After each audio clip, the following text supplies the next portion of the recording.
The occupation of the terminal building at Hong Kong's airport has continued well into the night. It is 11:34 at night there. Protests by thousands of young people have effectively shut down the airport. The airport authority says operations have been so disrupted they have no choice but to cancel all flights that had not already been cleared. Thousands of disappointed travelers were advised to leave. Well, that ended up clogging the roads, and many people actually left on foot. My next guest has been on the front line of these protests for more than 10 weeks. Denise Ho is a pro-democracy activist. She holds a Hong Kong passport. She is Canadian as well, and our chase team has reached her inside Hong Kong's international airport. Denise, I can see a couple of people behind you. Describe for me what's happening at the airport there as you inch up to midnight in Hong Kong. Yes, hello. I have been here since 2 p.m. and the crowds are obviously, thinning out a bit.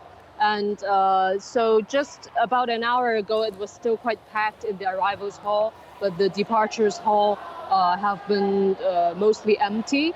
And so I think that people are going back home to get a rest. And there have been talks about continuing this strike, these protests at the airport for the coming days in the week. So most probably you will see similar images in the following few days. Is it a fine line? You're making a protest, but you're also ticking off a whole bunch of people who have flight plans. How do you walk that fine line?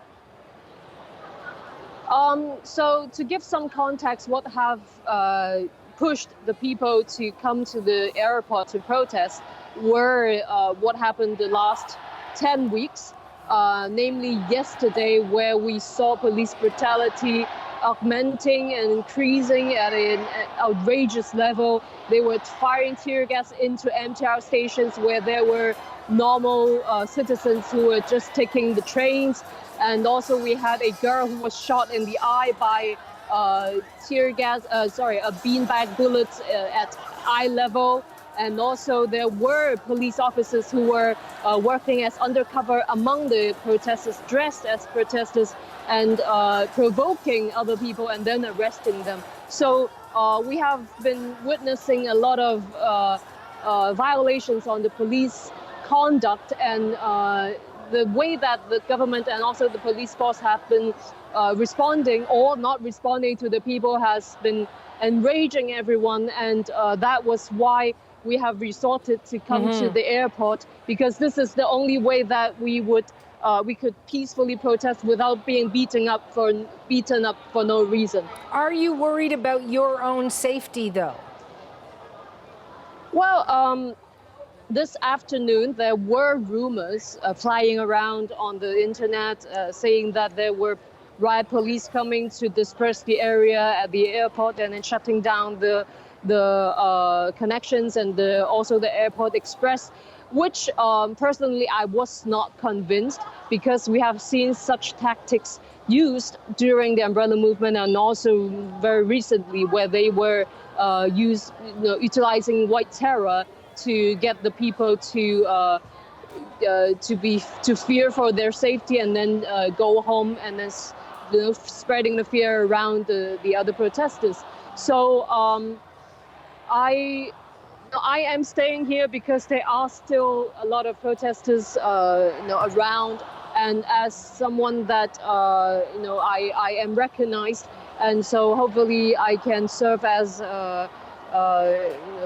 be of some help, although I'm not quite sure what I can do when we are facing police who are so brutal and ruthless. We are certainly watching here in Canada, and I know you're a Canadian, and we'll be certainly keeping in touch with you. But let me ask you this. Beijing is saying that the demonstrations are showing signs of terrorism. Does that kind of language frighten you? That is, first of all, that is complete nonsense, because we are very, very peaceful. We have been here since 2 p.m. today. There were not one piece of glass broken. It was a largely peaceful protest. And no, as long we have this saying right now in Hong Kong, as long as there is no police, there is no violence. And so Hong Kong has shown its quality as protesters during these past 10 weeks. And I believe that the international press has been witness of that. And from what I have seen, people, especially the students, they are very polite and very peaceful. And so I think that is just something that is a propaganda, and it is totally unfair to the protesters who are in the front lines. Final question for you, Denise. You're Canadian. You could leave, you could come home, you could go back to your neighborhood here and your community issues here. What is it that has you stay there, that you feel requires you to be part of these protests? Well, really, I have been on the streets since early June, and I have witnessed the courage and also the unity among these young protesters. They have awakened a lot of Hong Kongers and our conscience. And so, even though I do hold a Canadian passport, I am not going to leave them alone here to fight this fight, which actually they are doing for all the Hong Kong people, to safeguard our city and also all our freedoms that we have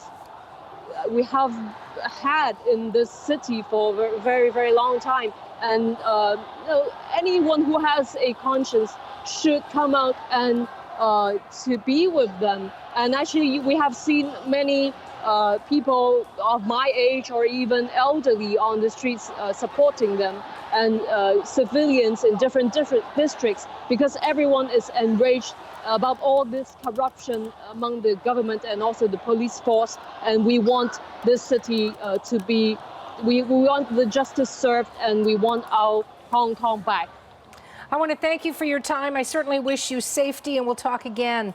You take care, Denise. Denise. Thank you so much. Denise Ho is a Canadian and a pro-democracy activist. We reached her from Hong Kong Airport.